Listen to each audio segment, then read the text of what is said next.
And we are back with another edition of Combat Coach. I'm Cody Merrill, producer extraordinaire, and I guess fill-in co-host for my man Ian Parker here. Ian, not much to talk about this week in MMA, so I'm glad we could get on here. How you doing? I'm good, man. You know what? We still got a good card coming up on Saturday. I know that obviously not a lot of big names, but our boy Bilal Muhammad is going to headline, so let's make it work. Hey, well, we got a couple of fights to get into before we get to our man Bilal Muhammad, so let's jump right in. Matthew Sumelsberger versus Jason Witt. Sumelsberger minus 120 coming in. The under 2.5 is minus 110 according to mybookie.ag, where we get all of our odds. Ian, how do you see this fight going? Kind of hard to gauge on Sumelsberger coming in for his UFC debut. Jason Witt here in his last fight was an underdog, and he came in and he won by submission in a fight that people didn't think he had a shot. Not really a betting one for me. There's not a lot on both guys, but if I had to lean one way, I think I'd go Jason Witt based on the experience alone.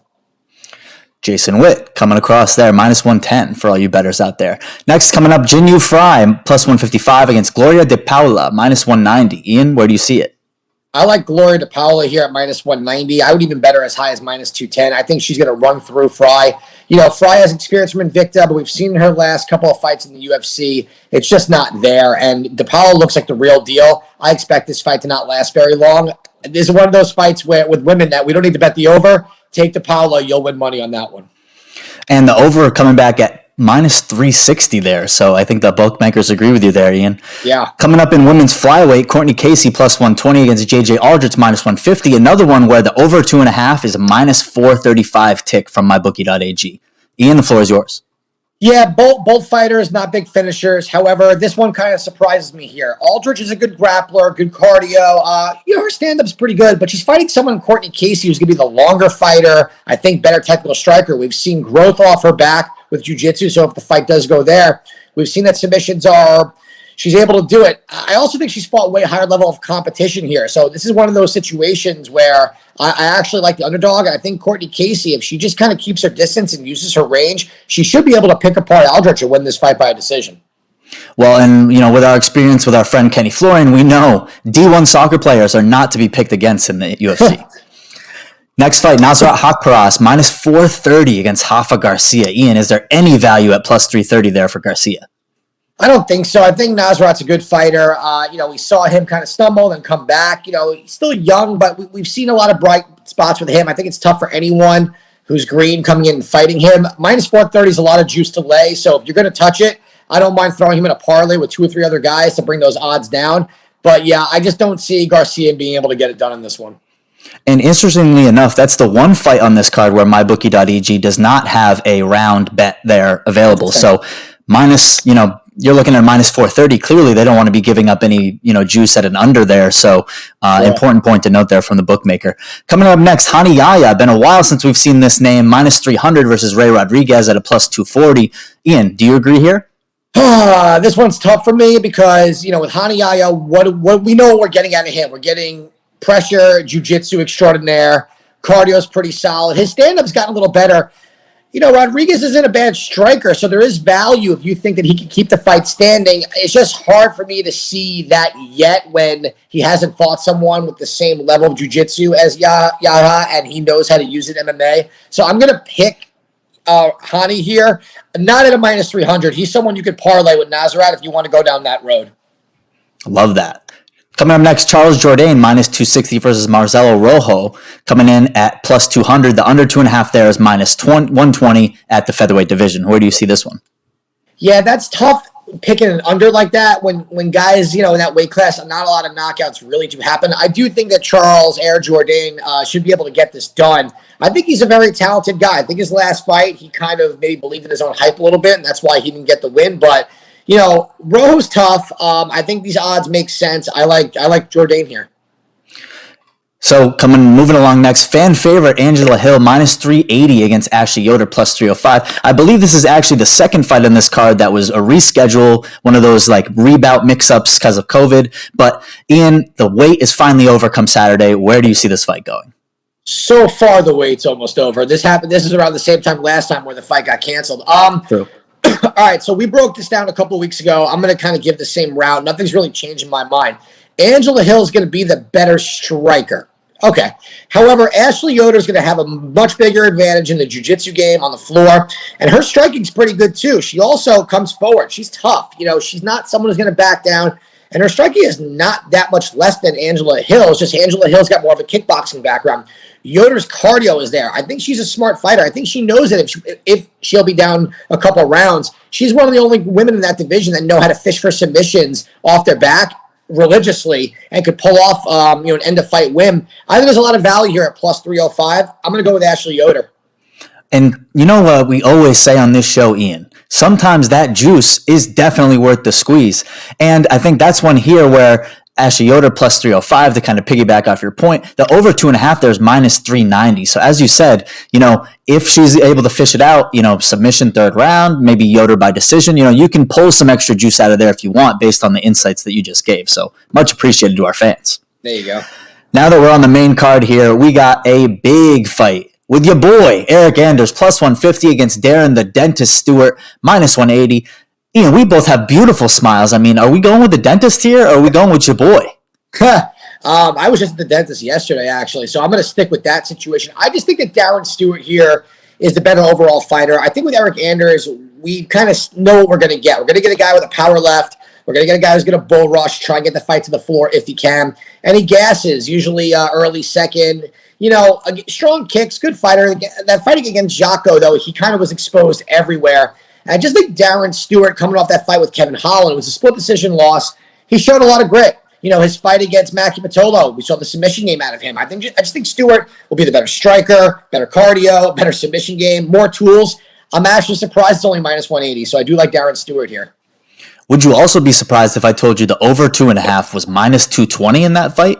That doesn't really surprise me as much because Anders is tough to finish, and so is Stewart. And both guys, with Anders, we haven't seen since his fight against what's his face? I'm sorry, I forgot. Like his second fight in the UFC and that crazy kick he threw. We haven't seen him finish too many other fights. And same thing with Darren Stewart. Stewart got the Pitolo win, but then you saw the split decision. And with their styles, Anders is go big or go home. And if he doesn't land that go big, he sticks around for a while. And Stewart doesn't push that. He kind of lets it happen. So I don't think it's a fight you need to go over under. I think Darren Stewart at minus 180 is a pretty fair price to go with him.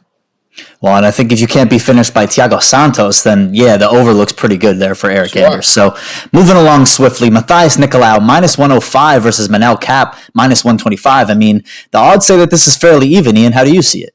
I think the only reason why they say it's even is because Kape's taken this on short notice, and because in his last fight, he barely threw anything, which is not the Manel Kape that we all were excited about coming from Ryzen. So although I do think Matthias Nicolau is a good fighter here, I think we have to bet here that we're never going to see a line on this like Kape again against a guy who's not ranked. Remember, we just saw a guy who was fighting for a contender spot for a title, who was the backup for a title shot, now fighting a guy completely unranked. We're getting him at minus 125. That really tells me that Vegas does not have faith in that short notice with him, especially with the full camp last time. I think Kape makes the adjustments here. I think he throws the volume, and I think he gets the win here. And that's why you come to Combat Coach, because the bookmakers are going to try and move these odds around, but you really need to know what you're talking about with these fights. That's why you come for the analysis from Ian Parker. Great job. We're going to keep it rolling with Jonathan Martin, minus 310 versus Davey Grant, plus 250. That one's an interesting fight. The over coming back at minus 170 for the over 2.5 at bantamweight. What do you think? I love Jonathan Martinez here. He's someone you definitely parlay. Look, this is a guy coming off his fight against Thomas Almeida. Almeida is a very tough, well-rounded fighter, and Martinez was just doing it right everywhere. His improvement in his game, his fight IQ, through the roof. I just think he's a nice talent. He's a good fighter. Very just good coaching team behind him. Davey Grant's not a bad fighter. We just have seen him since the Ultimate Fighter show be very inconsistent, right? And his fight against Martin Day, yes, he got the knockout, but that's the first time I think he's finished anybody ever in a really, really long time. He's way too hittable in this fight, and his his entries are a little too predictable. And Martinez is a good wrestler. If Martinez can keep this fight standing and just not get in a brawl and just use his striking technique and do what he did against Almeida, I don't know where Grant really threatens here, So I do like Jonathan Martinez in this spot. Jonathan Martinez at 135 in the UFC is the pick for Ian Parker. Moving along next, Ian, I know you and I have had a lot of conversations about this fight, specifically about where these odds are lying. Dan Ige minus 145 versus Gavin Tucker plus 115. Not really going to play into the odds much, but Dan Ige is also expecting a child this week. I know, Ian, as a father yourself, maybe there's some motivation there. How do you see this fight going? You know what? Yeah, there's going to be motivation there, I guess. I try to even remove that a little bit on the betting side because sometimes maybe he's nervous, he's anxious, or he's excited, or maybe he's not even thinking about it, not to be selfish, just this, he has to forget about that so he could do this for that, if that makes sense in a really weird way. Dad's got to go to work. For me, this is a very, it's either Dan Ige or don't bet at all. Look, Gavin Tucker against Billy Corontillo, we saw Gavin Tucker, probably the best fight he's ever had, right? Well, and very, just his improvements everywhere. The grapple game looked good. The striking didn't need to look great because Billy's not known for his striking. We know what Billy's going to do. He's going to brawl, take you down on his back, all that good stuff. Gavin weathered the storm. His cardio was better. He landed the harder shots. The fight before that, Gavin Tucker was fighting his way to a split decision loss until he got the finish, right?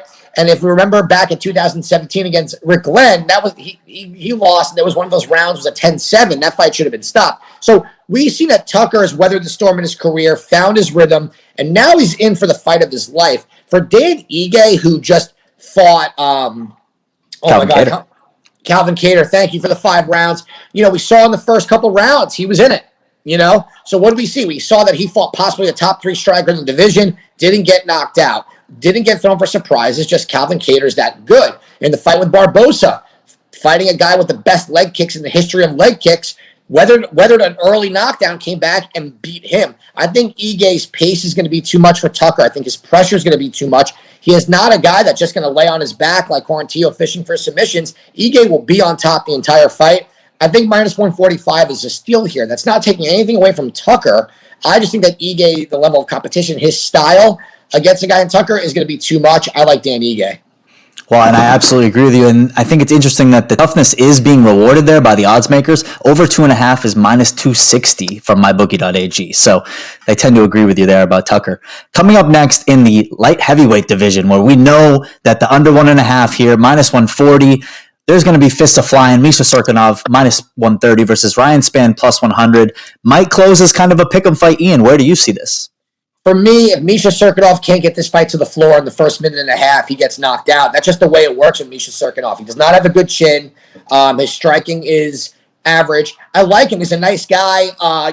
Tough story we've heard about his wife. So, prayers and thoughts out to him and his family and stuff. But in the fight game, you got to kind of look past that. I think he has a lot on his plate. The fight against Jimmy Crute, in my opinion, that was more Crute making a mistake than Cirkunov winning due to dominance. He just executed on a really bad mistake from Jimmy Crute. Ryan Spann's a very good wrestler, good takedown defense, powerful guy. Look, he had Johnny Walker on skates, and then he just got caught. And he's with a very, very good camp. I think Ryan Spann will be able to defend takedowns and get the knockout. I like Spann at an underdog right here. Ooh, some more juice for you bettors out there from Ian Parker. Now, without further ado, moving into Leon Edwards versus some guy. Leon Edwards minus 260 versus Bilal. Remember the name, Muhammad plus 200. Let's try and move our personal bias out of this. The over 4.5 is minus 195 from mybookie.ag. This is a main event here, Ian, coming up this Saturday. How do you see it going on ESPN Plus? Both guys, their last 2 fights, winning by decision. So over 4.5 looks pretty good. Both guys very hard to finish in general, and both guys don't really have that finishing style. Although Bilal has won by submission, and we've also seen Leon Edwards win by knockout against Seth Pachinski a little while back, right? Here's my thing, how to gauge this fight.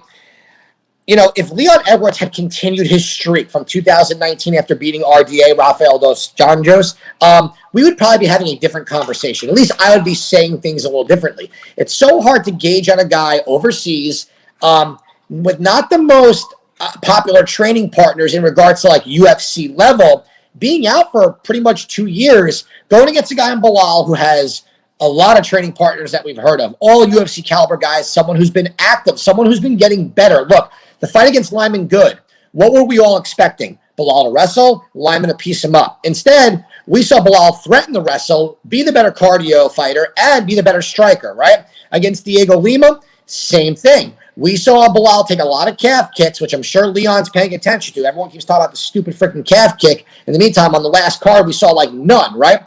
I just think that Bilal has more tools here with the cardio. If he's able to push the pace, press forward, even put Leon on his back for at least 2 rounds, I think there's value at plus 200 here. And I'm not just saying that because he's our boy. You know, yes, I will be rooting for him. I have no ill will towards Leon Edwards. I think he is a good fighter.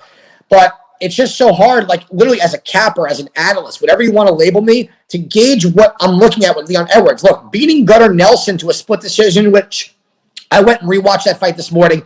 That should have been a split. He clearly won that fight, right? But Gunnar Nelson does not have good striking. He's a jiu-jitsu guy, right? RDA is a 55er was fighting at 70. And again, it's been a long time. A lot of things have happened. A lot of fighters have evolved. So where does that put Leon? I don't know. All I can say is I've seen what Bilal has done in the last couple of years where Leon hasn't. And I think it's good enough to put a little money at plus 200. If, like I said, if Bilal could put on a frantic pace, if he could check kicks, make sure that calf is okay, right? He says it's okay. I take his word for it. I think if he just keeps fighting how he's been fighting him and applies pressure and threatens the takedowns, I think we might see Bilal steal one here. So I'm going to go in that direction. Well, and I believe the point that you made Monday on the Anakin Florian podcast was that the blueprint has been laid out. You know, yes. Leon Edwards, the last couple of opponents, he's had a blueprint to victory, whereas it'd be hard-pressed to find a blueprint to victory against Bilal Muhammad. So you're kind of up against it there with preparation. Ian likes Bilal coming into this at plus 200. You got to go with the value there as the better. So without further ado, I'm going to wrap things up here. The UFC Vegas 21 quick recap presented by Coach Picks. We're going to prevent you from losing any bets because you're going to bet with Ian Parker this weekend. Going from the bottom up, he has Witt over Sumelsberger, Paula over Frey, Casey over Aldrich in the underdog, Nasrat over Garcia, Yaya over Rodriguez, Jourdain over Rojo, Yoder over Hill with a great underdog spot there, some value at the plus money, Stewart over Anders, Cap over Nicolau, Martinez over Grant, Ige over Tucker. Really love that pec with Ige. He would probably bet that even up to, minus 180 if it gets there. Span over Serkinov. Again, some plus money there for you bettors out there. And then in the main event, Bilal Muhammad plus 200 against Leon Edwards is something that we really like. But we're just fans at heart. We're really excited for this card coming up. Ian, I'm glad we could get on here and talk about it. I know we're close to not doing a show, but all these fans coming out telling us that we better do it. I mean, I would just feel so bad. Got to give the fans what they want, right? We got to give them what they want. And that's why you got to go to Coach Picks for Ian's best bets. We made a pick on everything here on the show, but as a gambler, you have to pick and choose your spots. That's why you pay somebody like Ian Parker to give you the skinny. And, of course, make sure you're reacting to him during the fight nights on Twitter. If you have any questions, Ian is always more than gracious with his time to have those conversations. And, Ian, you're the best in the business. I appreciate your time. All lines courtesy of mybookie.ag. Use that promo code CoachPicks. Get yourself a discount. Thank you, MyBookie. This has been a Coach Picks production. All rights reserved. Ian Parker, have a good weekend, my man. You too, bro.